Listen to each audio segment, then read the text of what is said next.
The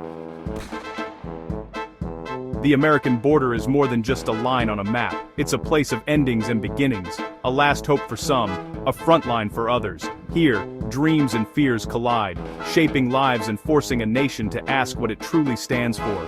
The debate is loud, but beneath the noise are real people. Mothers, ranchers, agents, whose stories are lost in the shouting. Each number in the news is a person with a name, a family, and a reason for being there. The border touches everyone, influencing our food, our communities, and our identity.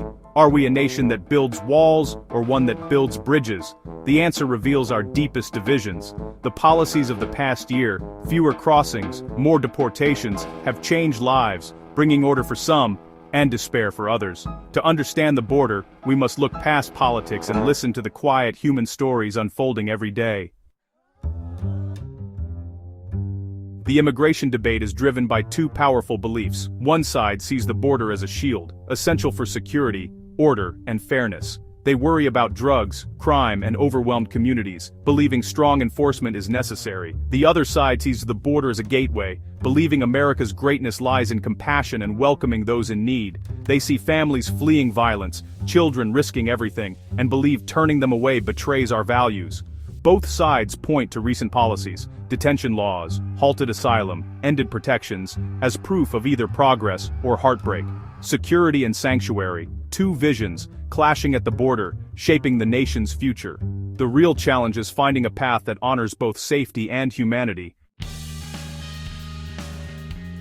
To understand the border, listen to the stories. Maria fled Central America with her children, escaping gangs and violence, risking everything for safety. John, a rancher in Arizona, now locks his doors and finds his land changed by nightly crossings. He feels forgotten and unsafe. Officer Ramirez, a border patrol agent and son of immigrants, faces impossible choices. Media group, border patrol agent looking conflicted at border fence, law enforcement officer interacting with migrant family, Hispanic officer in border patrol uniform looking thoughtful could distribute might equally, enforcing the law, helping desperate families, and carrying the emotional toll. Maria's hope, John's fear, Ramirez's conflict. These are not just headlines, but real lives. None of their stories is more true or important than the others. The border is a place where hope, fear, and duty collide. The debate isn't right versus wrong. It's a complex tragedy with no easy answers. Real solutions require holding all these truths at once, no matter how heavy. Only by listening to these stories can we begin to understand what's at stake. The border is not just a line, it's a crossroads of humanity.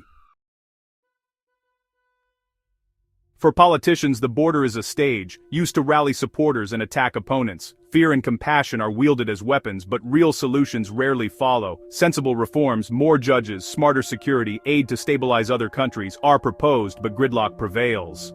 In Washington, a crisis is more useful than a solution. Compromise is rare. Political theater wins out. Meanwhile, executive actions bring quick changes but create new challenges and leave millions in limbo. The cycle continues. The problem grows, the politics get louder, and lives hang in the balance. Until leaders choose action over posturing, the border remains a symbol of paralysis. The border debate ripples across America, shaping cities and small towns alike. In cities, leaders struggle to help new arrivals. In rural areas, businesses face labor shortages. The debate affects our economy, our communities, and our sense of who we are. One vision sees America as a fortress, protecting resources and identity. The other sees a sanctuary, renewed by diversity and hope. This is more than politics, it's a struggle for the nation's soul. The choice we make will define our laws, our character, and our future. The border is ultimately a mirror, reflecting the lines we draw within ourselves. The immigration debate is loud, but real progress demands listening, not shouting. We must hear the stories of dreamers, border residents and agents, seeking understanding, not victory. Replace outrage with empathy. See each other as fellow citizens, not enemies. Demand more from leaders. Real solutions, not political games. Support reforms that balance security, compassion, and fairness. This is not someone else's problem, it belongs to all of us. The conversation starts now, with honest reflection and a willingness to build a future worthy of our ideals.